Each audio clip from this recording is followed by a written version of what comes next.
सगर, रोहित, रोहित के सगर और सगर के 60,000 पुत्र और सगर के 60,000 पुत्र, सगर के 60,000 पुत्र जब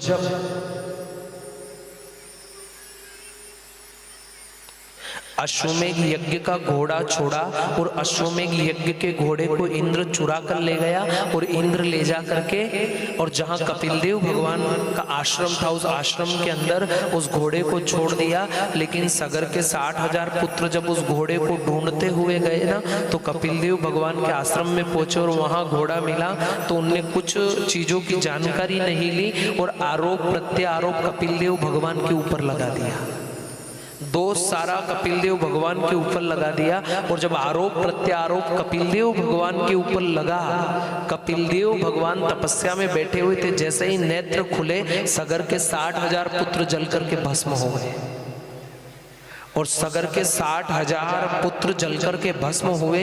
तो इन्हीं सगर ने तपस्या करी, इन्हीं के वंश में अंशुमान हुए और अंशुमान के पुत्र दिलीप हुए और दिलीप ने नंदिनी गौ माता की सेवा करके और गौ माता के प्रसाद रूप में भगीरथ जैसी संतान को जन्म दिया।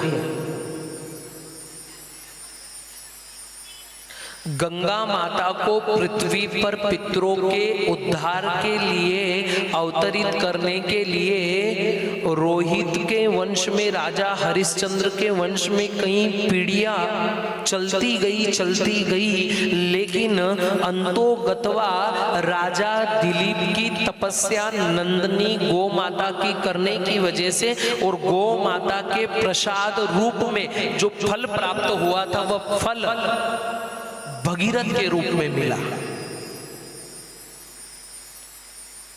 भगीरथ जी ने तपस्या करी, शिवजी से वरदान लिया, स्वयं ने तपस्या करके नारायण के चरणों से गंगा को अवतरित करने के लिए प्रभु से प्रार्थना करी और जब स्वयं केशव राजी हो जाते कि हाँ गंगा मैया प्रकट होगी, धरती पर अवतरित होगी मेरे चरणों से निकलकर, तब गंगा मैया से प्रार्थना करी तो गंगा मैया कहती मेरे वेग को कौन सहन करेगा, तो कि आपके वेग को कौन कर सकता है, तो कोई हो ऐसा जो मेरे वेग को सहन करे। तब भगीरथ जी कहते हैं आपके वेग को देवादिदेव महादेव सहन कर सकते हैं। तब गंगा मैया को अभिमान आ गया कि मैं शिव को भी पाताल लोक में ले जाऊंगा। जब भगवान के चरणों से मैया गंगा निकली ना तब देवादिदेव महादेव अपनी जटाओं को खोलकर बैठ गए और जैसे ही जटाओं को खोला और जैसे ही गंगा मैया प्रकट होती है देवादिदेव महादेव अपनी जटाओं के अंदर समाहित करके और माँ गंगा को अपनी जटाओं में बांध लेते हैं। महाराज माँ गंगा के अभिमान को तोड़ दिया।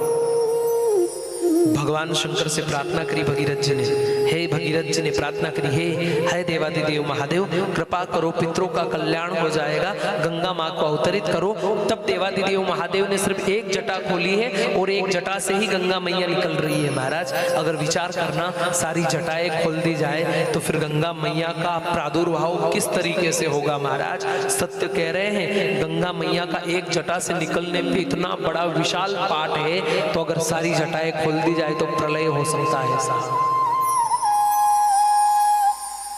एक जटा से गंगा निकल करके गौमुख में पहुंची, गौमुख से निकल करके और आज गंगोत्री तक पहुंचती है और एक एक भगीरथ के पितरों का कल्याण कर देती है। महाराज एक एक भगीरथ के पितरों का कल्याण कर देती है।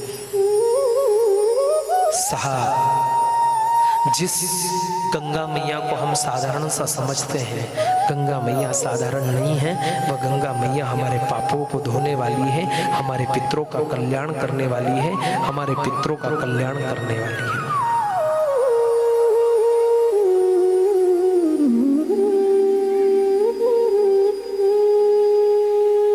पितरों का कल्याण करने वाली है। महाराज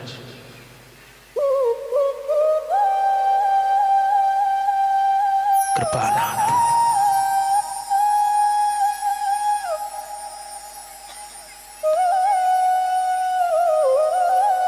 कृपानाथ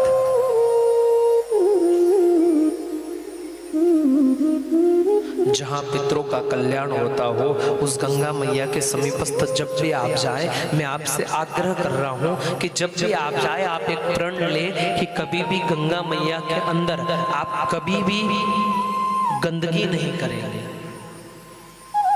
कभी भी। आज हम हिंदू सनातन धर्म के लोग नदियों को देवी मानते हैं, लेकिन उनके अंदर इतनी गंदगी कर देते, इतना कचरा डाल देते हैं। कभी हम गंदगी ना करें, उसके अंदर कचरा ना डालें महाराज। समस्त पितरों का कल्याण करने वाली गंगा मैया है महाराज।